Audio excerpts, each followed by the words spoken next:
तुम चिंता में हो तो शरणागत कैसे हो? प्रिय साधकों, प्रिय आत्माओं, आज मैं तुमसे कोई सिद्धांत नहीं कहूंगा, आज मैं तुमसे कोई दर्शन भी नहीं कहूंगा, आज मैं तुमसे केवल एक प्रश्न पूछने आया। तुम चिंतित क्यों हो?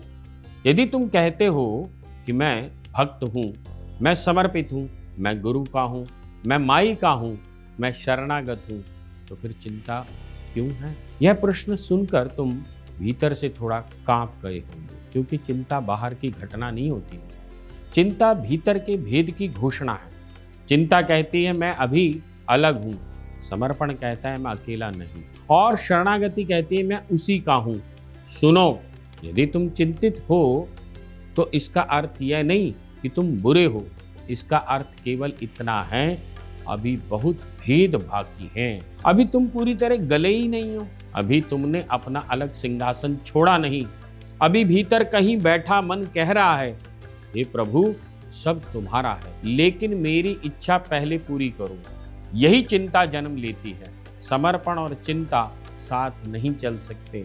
जहां पकड़ है वहां भय है, जहां भय है वहां चिंता है, जहां चिंता है वहां अभी दूरी है। आज मैं तुम्हें एक रहस्य बताऊं। आध्यात्मिक मार्ग में सबसे कठिन काम ध्यान नहीं, सबसे कठिन काम जप भी नहीं, सबसे कठिन काम है गलना। हाँ, गलना। जो बर्फ नहीं गलती वह नदी नहीं बनती, जो बीज नहीं गलता वह वृक्ष नहीं बनता, जो अहम नहीं गलता वह प्रेम में रूपांतरित नहीं होता, और जो स्वयं को नहीं छोड़ता वह ईश्वर को कैसे पाएगा? तुम कहते हो मुझे शांति चाहिए, मैं पूछता हूं क्या तुमने स्वयं को छोड़ा? तुम कहते हो मुझे गुरु की कृपा चाहिए, मैं पूछता हूं क्या तुमने अपना भय छोड़ा? तुम्हारा डर कहीं गया? तुम कहते हो मुझे माई का आशीर्वाद चाहिए, मैं पूछता हूं क्या तुमने अपनी पकड़ छोड़ी? ध्यान से सुनो, तुम्हारे जीवन में जो भी बड़ा मिलेगा वह किसी बेड़ी टूटने के बाद ही मिलेगा। हर प्राप्ति से पहले एक त्याग आता है, हर उड़ान से पहले एक खोल टूटता है, हर जन्म से पहले प्रसव होता है, और हर कृपा से पहले पात्रता। आज बहुत लोग कहते हैं गुरुजी कृपा नहीं कर रहे, लेकिन मैं पूछता हूं तुमने अपने भीतर जगह बनाई, या पुरानी दीवारें अभी भी खड़ी हैं? तुम्हारे पास भय भी रहे, अहम भी रहे, नियंत्रण भी रहे, और फिर कृपा भी मिल जाए? ऐसा कैसे? कृपा को जगह चाहिए, प्रेम को स्थान चाहिए, और प्रेम कहाँ जन्म लेता है? जहां भेद समाप्त होता है। भक्ति क्या कहती है? भक्ति कहती है आओ मेरे हो जाओ। भक्ति आदेश नहीं देती, भक्ति बुलाती है। वह कहते तुम लड़ते बहुत रहे, थक गए होंगे, अब आ जाओ। तुमने बहुत पकड़ लिया, अब छोड़ दो। तुमने बहुत साबित कर लिया, अब बस हो जाओ। भक्ति तुम्हें छोटा नहीं करती, भक्ति तुम्हें तुम्हारे वास्तविक स्वरूप में लाती है। प्रेम क्या कहता है? प्रेम तोड़ता नहीं, मुक्त कराता है। प्रेम दीवारें नहीं बनाता, दरवाजे खोलता है। प्रेम में आदमी छोटा नहीं होता, वह विशाल हो जाता है। लेकिन समस्या क्या है? हमें प्रेम से डरते। क्यों? क्योंकि प्रेम में नियंत्रण खोना पड़ता है, और मन नियंत्रण चाहता है। मन कहता है इतना ही प्रेम करूंगा जितना सुरक्षित लगे, इतना ही समर्पण करूंगा जितना नुकसान ना हो, इतना ही विश्वास करूंगा जितना मेरे हिसाब से हो।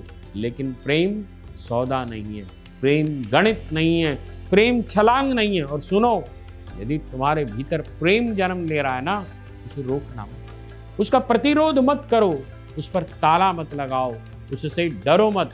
क्योंकि जीवन में जो कुछ सबसे सुंदर है वह गणना से नहीं मिला, वह समर्पण से मिला। कभी गुरु के चरणों में बैठो और भीतर से पूछो मैं क्या छूटा? कौन सा भय है, कौन सा आम है, कौन सा भेद है? क्योंकि जब तक भेद रहेगा तब तक दूरी रहेगी, और दूरी में चिंता बनी रहेगी। जब भेद गल जाएगा चिंता अपने आप चली जाएगी। ध्यान देना, चिंता हटानी नहीं पड़ती, चिंता गिरती है। जैसे अंधेरा हटाना नहीं पड़ता, प्रकाश लाना पड़ता है। प्रेम आने दो, विश्वास आने दो, समर्पण को आने दो, फिर देखो। जो प्रश्न जीवन भर थे वो मौन में बदल जाएंगे। तुम पूछोगे फिर जीवन में दुख नहीं आएंगे, लेकिन तुम टूटोगे नहीं। तुम पूछोगे फिर संघर्ष नहीं होंगे, लेकिन तुम अकेले नहीं रहोगे। तुम पूछोगे फिर आंसू नहीं आएंगे, लेकिन उनमें शिकायत और यही शरणागति। शरणागति हार नहीं है, शरणागति घोषणा है। मैं अब भय का सेवक नहीं हूं, मैं प्रेम का सेवक हूं। मैं चिंता का नहीं, विश्वास का हूं। मैं अलग नहीं हूं, उसी में हूं। आज निर्णय लो, मैं चिंता को पकड़े नहीं रखूंगा। मैं प्रेम से भागूंगा नहीं, मैं समर्पण से डरूंगा नहीं। मैं कृपा की प्रतीक्षा नहीं करूंगा, मैं पात्र बनूंगा। मैं मंदिर जब जाऊंगा मांगने नहीं, मां से मिलने। मैं गुरु के पास जाऊंगा चमत्कार के लिए नहीं, परिवर्तन। और जिस दिन तुम भीतर से कह दोगे मैं आ गया, अब मैं छुपूंगा नहीं, उसी दिन यात्रा शुरू हो जाएगी। और फिर भीतर से एक आवाज आएगी, आओ मेरे हो जाओ। तुम्हें कुछ बनना नहीं है, तुम्हें केवल याद करना है कि तुम पहले से मेरे हो। आओ मेरे हो जाओ।